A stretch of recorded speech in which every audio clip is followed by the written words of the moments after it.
ನಮಸ್ಕಾರ. ಕರ್ನಾಟಕ ಮೆಣಸಿನಕಾಯಿ ರೈತ ಬೆಳೆಗಾರರೇ, ಇಂದು ನಾವು ಹಾವೇರಿ ಜಿಲ್ಲಾ ಸವಣೂರು ತಾಲೂಕು ಡಂಬರಮುತ್ರ ಗ್ರಾಮದಲ್ಲಿದ್ದೀವಿ.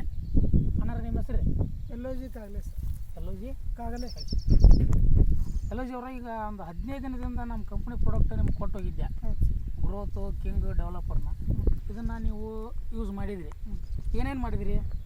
ಇವು 2 ಸ್ಪ್ರೇ ಮಾಡಿದ್ದೀವಿ ಸರ್. 2 ಸ್ಪ್ರೇ ಮಾಡಿ ಇದನ್ನು ಡ್ರೆಂಚಿಂಗ್ ಮಾಡಿದ್ದೀವಿ ಸರ್. ಇದನ್ನು ಡ್ರೆಂಚ್ ಮಾಡಿ ದಿನ ಆಯ್ತು. ಹ್ಞೂ ಸರ್, 15 ದಿನ ಆಯ್ತು ಸರ್. ಆಯ್ತು. ಮೊದಲಾಗಿ ಇದಕ್ಕೆ ಏನು ವ್ಯತ್ಯಾಸ ಕಂಡು ಬರಕತ್ತೈತಿ? ಆಗಿನಕ್ಕಿಂತ ಈ ಕಾಯಿ ಜಾಸ್ತಿ ಐತಿ ಸರ್, ಇಳುವರಿ ಜಾಸ್ತಿ ಐತ್ರಿ, ಕಾಯಿ ಎಲ್ಲ ಚೆನ್ನಾಗೈತಿ ಸರ್. ಗ್ರೋತು ಜಾಸ್ತಿ ಐತ್ರಿ, ಉದ್ದ ಐತ್ರಿ, ಕಾಯಿ ಎಲ್ಲ ಉದ್ದ ಐತ್ರಿ. ಅಂದ್ರೆ ಕಾಯಿ ಶೈನಿಂಗ್ ಬಂದೈತಿ, ಕಾಯಿ ಶೈನಿಂಗ್ ಐತಿ, ಗಿಡನೂ ಜಾಸ್ತಿ. ಇದು ಗಿಡ ಒಟ್ಟ ಕೆಟ್ಟಿಲ್ಲ ಸರ್, ಎಲ್ಲ ಗ್ರೋತಿಗೆ ಹೂವು ಮೂಗು ಜಾಸ್ತಿ ಐತಿ. ಜಾಸ್ತಿ ಆಗೈತಿ. ಮೋಟ್ರ್ ಇದ್ದಿದ್ದು ಹೋಗೈತಿ. ಮೋಟ್ರ್ ಇದ್ದಿದ್ದು ಹೋಗೈತ್ರಿ.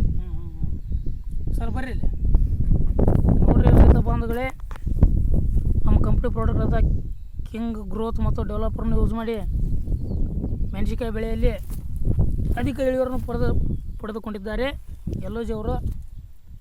ಎಲ್ಲೋಜಿ ಅವರ ರೈತ ಬೆಳೆಗಾರ, ಮೆಣಸಿನಕಾಯಿ ರೈತ ಬೆಳೆಗಾರರಿಗೆ ಏನು ಹೇಳಕ್ಕೆ ಇಷ್ಟಪಡ್ತೀರಿ? ಎಲ್ಲರೂ ಇವು ವಿವಾ ಕಂಪ್ನಿ ಪ್ರಾಡಕ್ಟನ್ನು ಬಳಸ್ರಿ ಅಂತ ಹೇಳಕ್ಕೆ ಇಷ್ಟಪಡ್ತೀನಿ.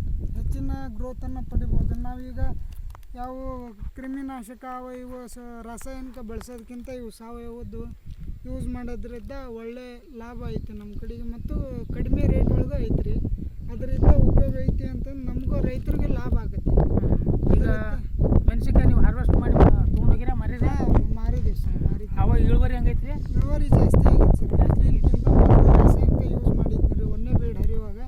ಈಗ 2ನೇ ಬೀಡ್ ಹರಿಯುವಾಗ ಜಾಸ್ತಿ ಇದನ್ನು ಯೂಸ್ ಮಾಡೈತ್ರಿ, ಸಾವಯವ ಯೂಸ್ ಮಾಡೇನಿ ಸರ್. ಜಾಸ್ತಿ ಇಳುವರಿ ಜಾಸ್ತಿ ಆಗೈತೆ ರೀ.